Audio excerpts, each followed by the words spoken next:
basically, we talked last week about the 5 basic things in prophecy that we know are going to happen, right? Or in some people's view, it already has happened. But the 5 prophetic things on the time scale that people are going to move around and say, here's where it belongs.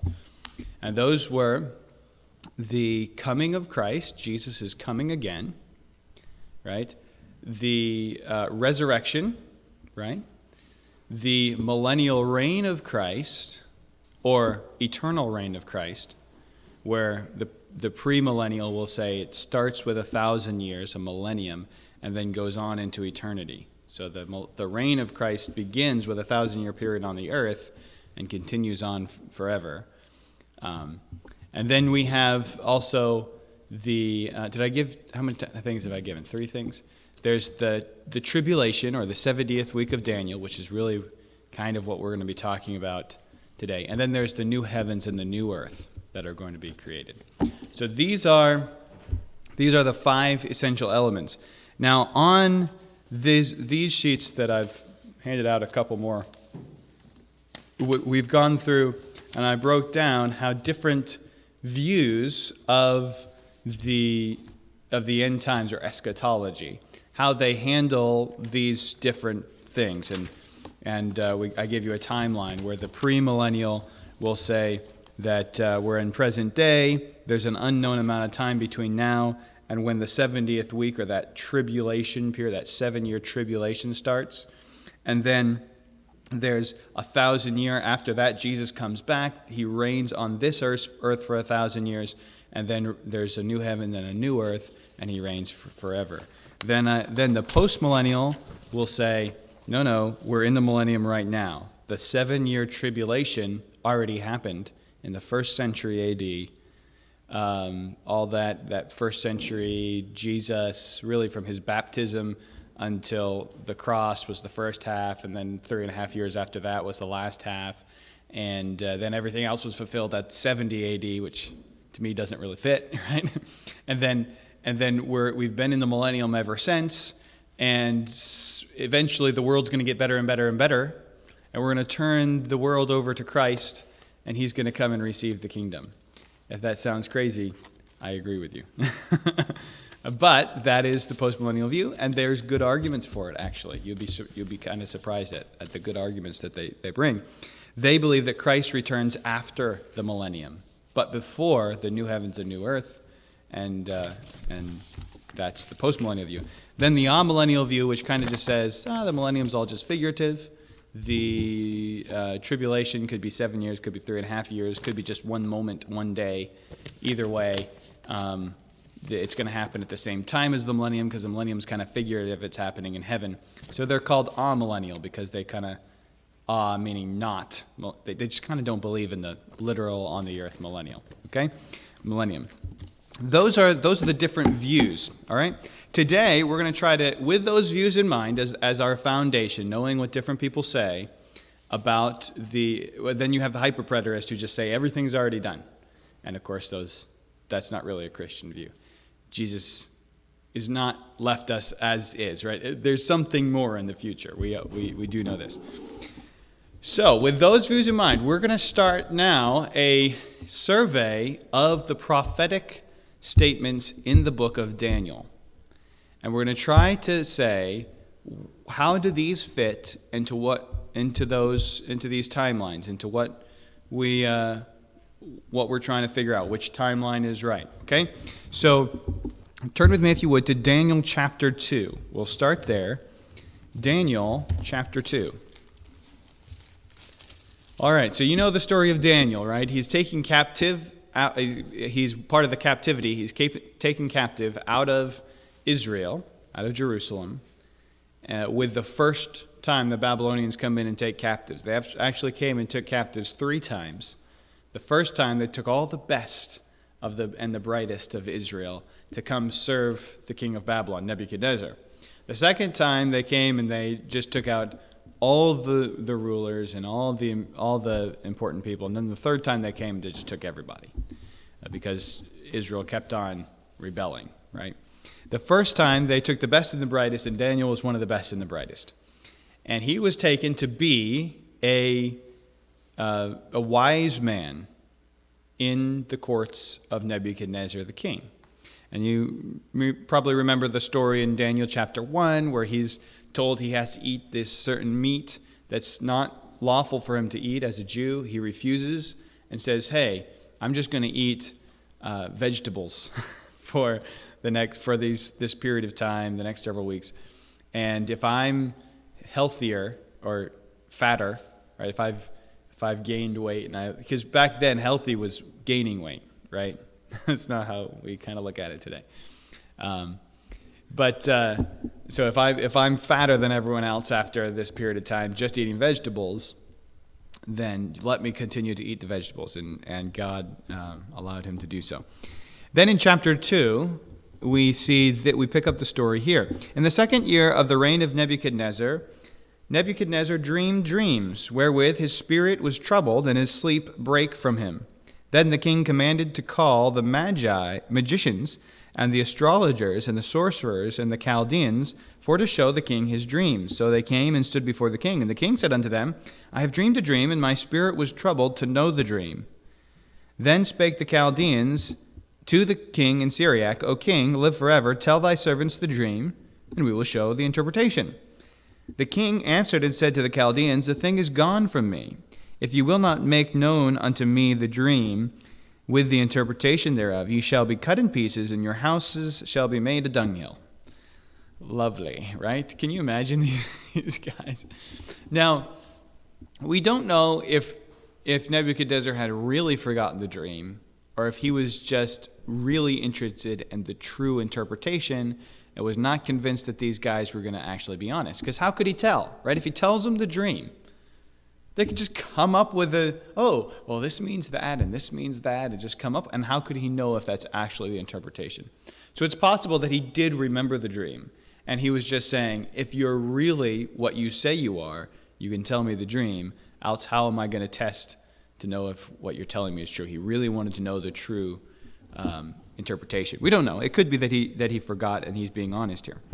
But either way, this doesn't seem very good. If you're one of the sorcerers or astrologers or magi there in the court of Nebuchadnezzar, you're probably looking to see if you can get around the walls of Babylon and get out into the desert really far, real quick, right? Because you can't actually you could make up an interpretation to a dream, but you can't just make up the dream because he's going to know that that's not what the dream was. So verse 6, but if ye show the dream and the interpretation thereof, ye shall receive of me gifts and rewards and great honor. Therefore show me the dream and the interpretation thereof. And they answered again and said, let the king tell his servants the dream, and we will show the interpretation of it. They said, okay, but you got to tell us the dream, right? And the king answered and said, I know of certainty that ye would gain the time, because ye see the thing is gone from me. But if ye will not make known unto me the dream, there is but one decree for you. Ye have prepared lying and corrupt words to speak before me, till the time be changed. Therefore, tell me the dream, and I shall know that ye can show me the interpretation thereof. The Chaldeans answered before the king and said, there is not a man upon the earth that can show the king's matter. Therefore there is no king, lord, nor ruler that asked such things at any magician or astrologer or Chaldean. And it is a rare thing that the king requireth, and there is none other that can show it before the king except the gods, whose dwelling is not with flesh. For this cause the king was angry and very furious, and commanded to destroy all the wise men of Babylon. It's kind of true. Like, if you're supposed to be this magi, this wise man who can interpret dreams, but you can't tell me what the dream is, how do I know that you ever told me the true interpretation of a dream? What's the point in having you at all? I might as well just, kill you all, which is the way Nebuchadnezzar is thinking. And the decree went forth that the wise men should be slain, and they sought Daniel and his fellows to be slain. Now Daniel was part of these wise men, though he wasn't one of these sorcerers or anything like that, but he was a counselor to the king. Verse 14, then Daniel answered with counsel and wisdom to Arioch, the captain of the king's guard, which has gone forth to slay the wise men of Babylon. He said to Arioch, the king's captain, "Why is the decree so hasty from the king?" Then Arioch made the thing known to Daniel, and Daniel went in and desired of the king that he would give him time, that he would show the king the interpretation. Then Daniel went to his house and made the thing known to Hananiah, Mishael, Azariah, and Azariah his companions. That's Shadrach, Meshach, and Abednego, for those who just know them, their names that they had when they were thrown into the fire, right? So they get down. They have a prayer meeting. Daniel says to the guy who comes to kill him, "Hey, I didn't even know about this. Give me a shot." Okay? He goes into Nebuchadnezzar. He says, "Nebuchadnezzar, I'm going to tell you the dream. You got to give me time, though. I got to go pray. I got to pray, man." And so Nebuchadnezzar says, "Okay, you have a certain amount of time," and they appointed a time for him to come back. He's set a schedule, right? He goes back, gets his buddies that were also taken captive out of Israel, and they pray. And they get down on their faces and pray. It says, verse 18, that they would desire mercies of the God of heaven concerning the secret, that Daniel and his fellows should not perish with the rest of the wise men of Babylon. Then was the secret revealed unto Daniel in a night vision. Then Daniel blessed the God of heaven. Daniel answered and said, "Blessed be the name of God forever and ever, for wisdom and might are his, and he changeth the times and the seasons, and he removeth kings and setteth up kings. He giveth wisdom unto the wise, and knowledge to them that know understanding. He revealeth the deep and secret things. He knoweth what is in the darkness, and the light dwelleth with him. I thank thee and praise thee, thou God of my fathers, who hast given me wisdom and might, and hast made known unto me now what we desired of thee, for thou hast made known unto us the king's matter." Therefore Daniel went in unto Arioch, whom the king had ordained to destroy the wise men of Babylon. He went and said thus unto him, "Destroy not the wise men of Babylon, bring me in before the king, and I will show unto the king the interpretation." Then Arioch brought in Daniel before the king in haste, and said thus unto him, "I have found a man of the captives of Judah that will make known unto the king the interpretation." The king answered and said to Daniel, whose name was Belteshazzar, "Art thou able to make known unto me the dream, which I have seen, and the interpretation thereof?" Daniel answered in the presence of the king, and said, "The secret which the king hath demanded cannot the wise men, the astrologers, the magicians, the soothsayers show unto the king." You better hurry up with that next statement there, Daniel. You're about to die, right? Then he says, "But there is a God in heaven that revealeth secrets, and maketh known to the king Nebuchadnezzar what shall be in the latter days. Thy dream and the visions of thy head upon thy bed are these." So he says, here's what you dreamed a couple nights ago, Nebuchadnezzar, or last night, whatever it was. We don't know how much time it was. He says, "As for thee, O king, thy thoughts came into thy mind upon thy bed, what should come to pass hereafter, and he that revealeth secrets maketh known to thee what shall come to pass. But as for me, this secret is not revealed to me for any wisdom that I have more than any living, but for their sakes that make known the interpretation to the king, and that thou mightest know the thoughts of thy heart. Thou, O king, sawest, and behold, a great image. This image, whose brightness was excellent, stood before thee, and the form thereof was terrible. The image's head was of fine gold, his breast and his arms of silver, his belly and his thighs of brass, his legs of iron, his feet part of iron and part of clay. Thou sawest till that a stone was cut out without hands, which smote the image upon its feet, and his feet that were of iron and clay, and brake them to pieces. Then was the iron, the clay, the brass, the silver, and the gold broken to pieces together, and became like the chaff of the summer threshing floors. And the wind carried them away, that no place was found for them. And the stone that smote the image became a great mountain, and filled the whole earth. This is the dream, and we will tell the interpretation thereof before the king. Okay? So let's pause before we get into the interpretation. The cool thing about Daniel's prophecies, the interpretation often is part of the prophecy. Right? In Revelation, no such luck. Why? Because we have all the rest of Scripture that helps us get the interpretation for it. And Daniel's prophecy, Daniel often will have a vision, and then he'll say, "What does this mean?" And an angel will show up and say, "Here's what it means," and explain it to him. In this case, it's not an angel, But we're going to get the interpretation right here in the passage. So this is actually going to be easy interpretation work when it comes to prophecy. This is the easy stuff, okay? So here's the vision. He saw a great image, like this giant statue. All right, the head was made out of gold. Then you had the breast and arms, probably standing like this, that's how most depictions have it, were of silver. Then you had sort of the middle parts right here, made out of brass, the legs of iron, and then the feet of iron and clay. It's interesting because these metals decrease in value as they go down. You've got gold, silver, brass, iron and clay. But until you get to the iron and clay feet, they increase in strength. Silver is actually gold is a soft metal, and then you have silver, brass, and then iron, the strongest metal there. So you have this, it's decreasing in value and splendor, but increasing in strength. And he's going to give the interpretation. You'll see why those metals were chosen in just a moment. Thou, O king, verse 37, art a king of kings, for the God of heaven hath given thee a kingdom, power, and strength, and glory.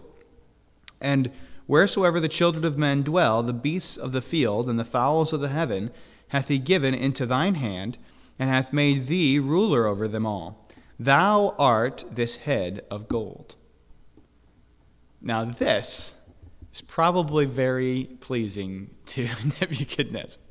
You are the head of gold. Why do you think in chapter 3, Nebuchadnezzar makes a giant image of himself of gold and makes everyone bow down and worship it?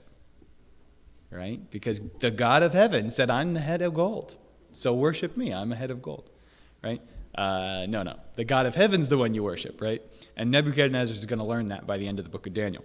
But right now, he's probably very pleased, strokes his ego a little bit. He was the head of gold. And the kingdom of Babylon was a beautiful, glorious, powerful kingdom, but it was very short-lived. It had a very short lifespan. Why? Well, just like the gold, it's a weaker metal. Even though it has that glory and the value, it didn't last very long. Okay, but the king of Babylon, the kingdom of Babylon, and the king of Babylon specifically is the head of gold. Verse 39, and after thee shall arise another kingdom, inferior to thee, and another third kingdom of brass, which shall bear rule over all the earth. And the fourth kingdom shall be strong as iron, for as much as iron breaketh in pieces and subdueth all things, and as iron that breaketh all these shall it break in pieces and bruise. Now this is really interesting, because we know from history what these are. Now, Daniel didn't tell him the names of these kingdoms, though later on these are going to be referenced. But we know from history what these kingdoms are, okay? The head was Babylon. The next kingdom that came, Babylon was a world empire. The next empire that arose and conquered Babylon was a kingdom of the Medes and the Persians. But the Medes were sort of like a ragtag band of people who sort of helped the Persians conquer and were technically part of the empire, but were definitely not in charge of the empire. It became known in history as the Persian Empire, right? But technically it could be called the Medes and Persian Empire. In fact, in some historical documents, that's how it's called. So that's why, I think, this second section had two arms, right? The Medes and the Persians. It was important that this was the arms section, the breast and the arms. It's the Medes and the Persians. Now you're going to see the Medes and these same kingdoms, by the way, are going to pop up over and over throughout the prophecies of Daniel. So it's important to understand which ones happened. So the next thing that happened on the time scale was the Medes and Persians. They were not quite as brilliant and glorious as the Babylonian Empire, the Persian Empire wasn't. But they lasted a little bit longer, but they didn't last nearly as long as the next empire. And he says the next one is brass. And this would be the Greek Empire. The Greek Empire, Alexander the Great, he came through and he conquered very quickly, destroyed the Medes and Persians rather quickly. It was embarrassing how fast they came through. He came through and conquered. And his empire lasted a lot longer, even though it didn't stay an empire very long. Alexander the Great, when he died rather young. And when he died, he didn't want to name a successor. He just said, to the victor go the spoils, And so they fought over his kingdom. That's what he wanted them to do. And it ended up that the Greek Empire split up into 4 pieces. You had there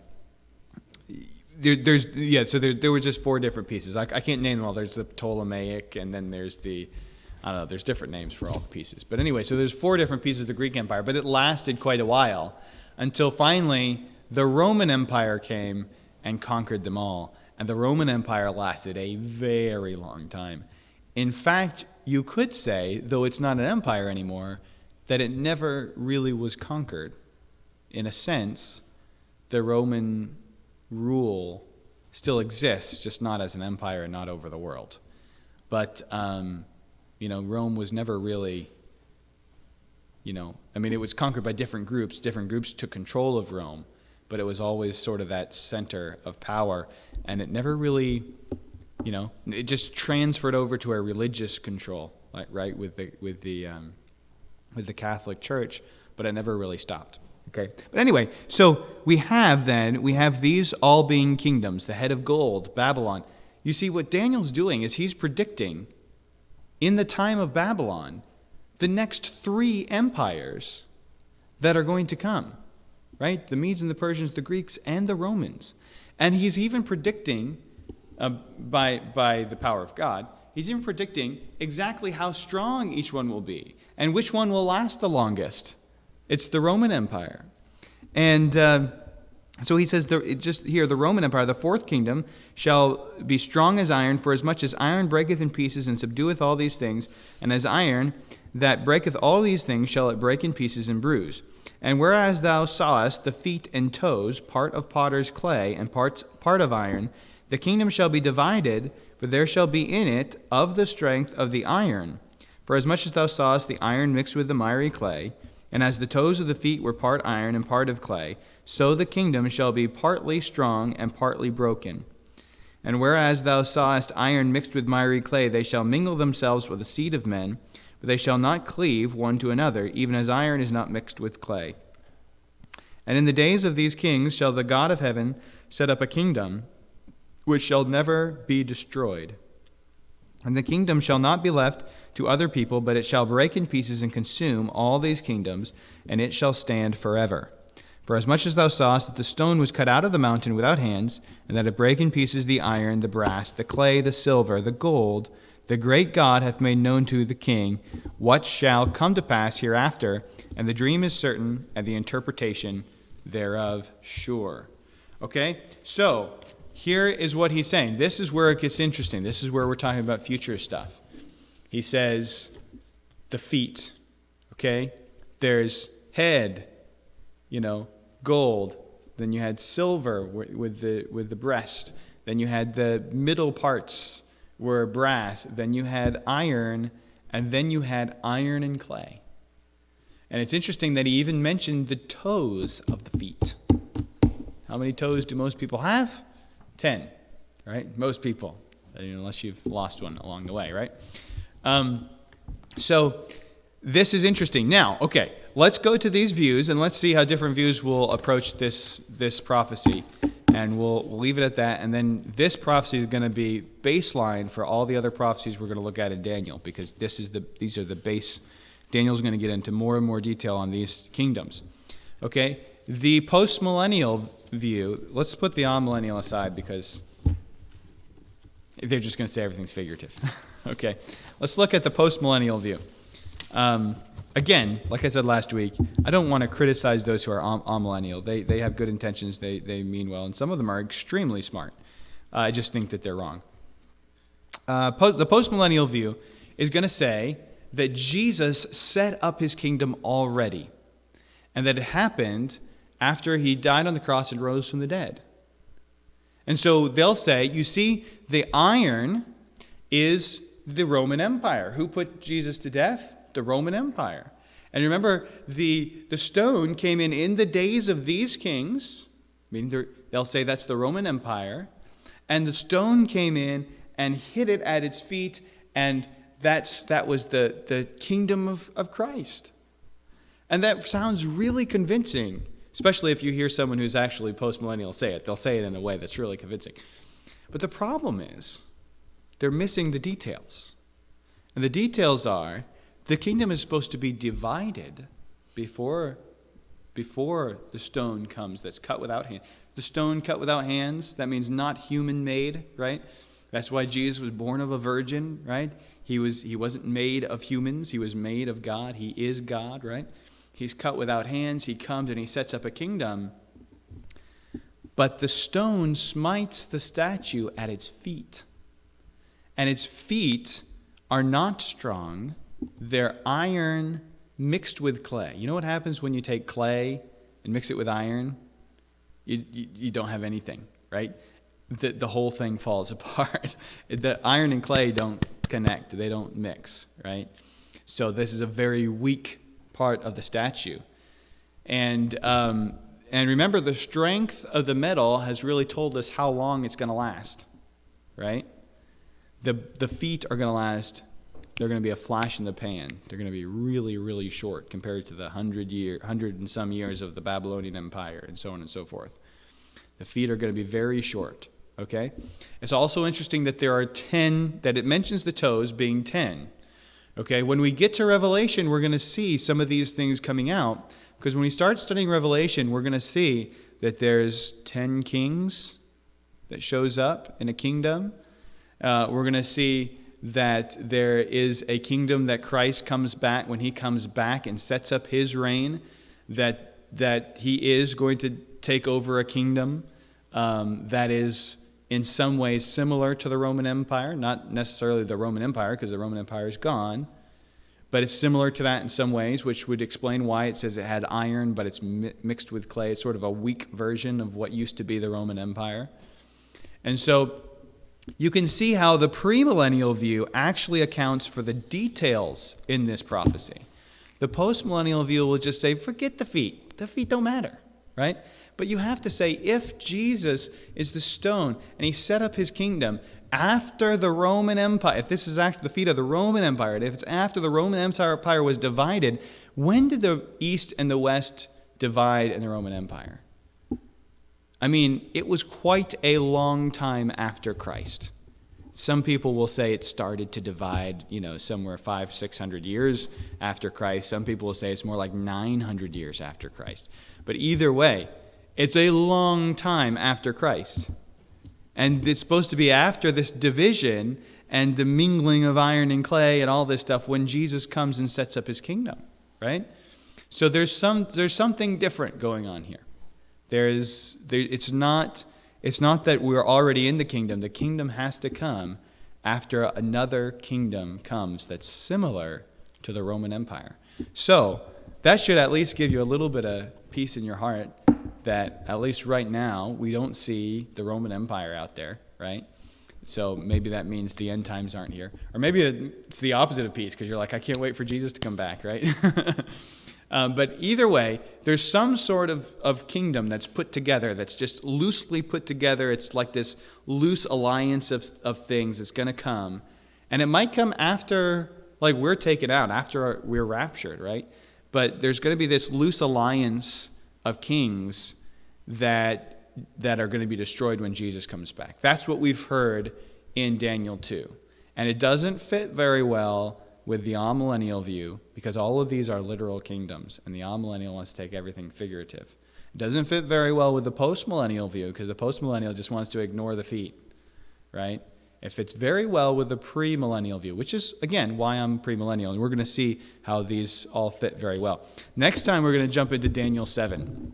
Challenge for you, read Daniel 7 before next week, because you'll probably be like, what? And then I'll be able to help answer questions. Any questions about Daniel 2 before we go?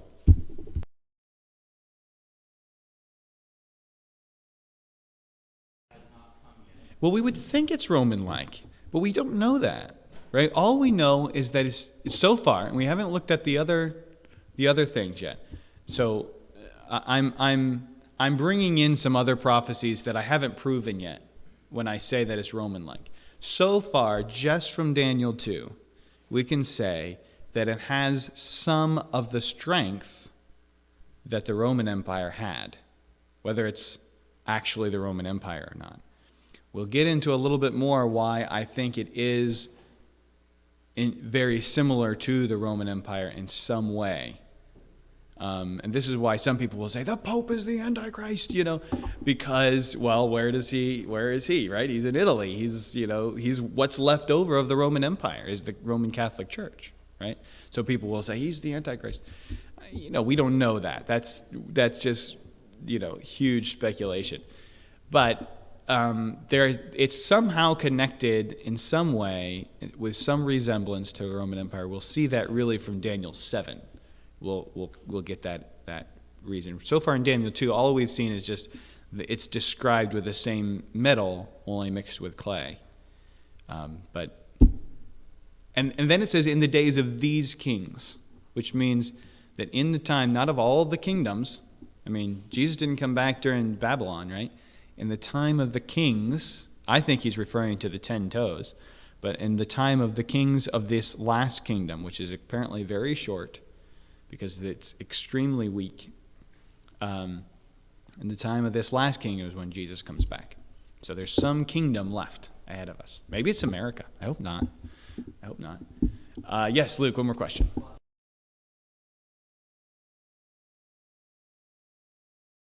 Yeah, it's a very good question. Very good question. So here's the thing. Daniel is prophesying to when Daniel writes down these prophecies, he's writing it down for the Jews, for Jewish people, right? So what he's doing, God is giving him insight into what's in store for the Jews. We'll see that as we look at more of his prophecies. He actually says it's for his people specifically. So the time that God is working through the Jewish nation is right up until the time of Christ, and then in that last 7 years.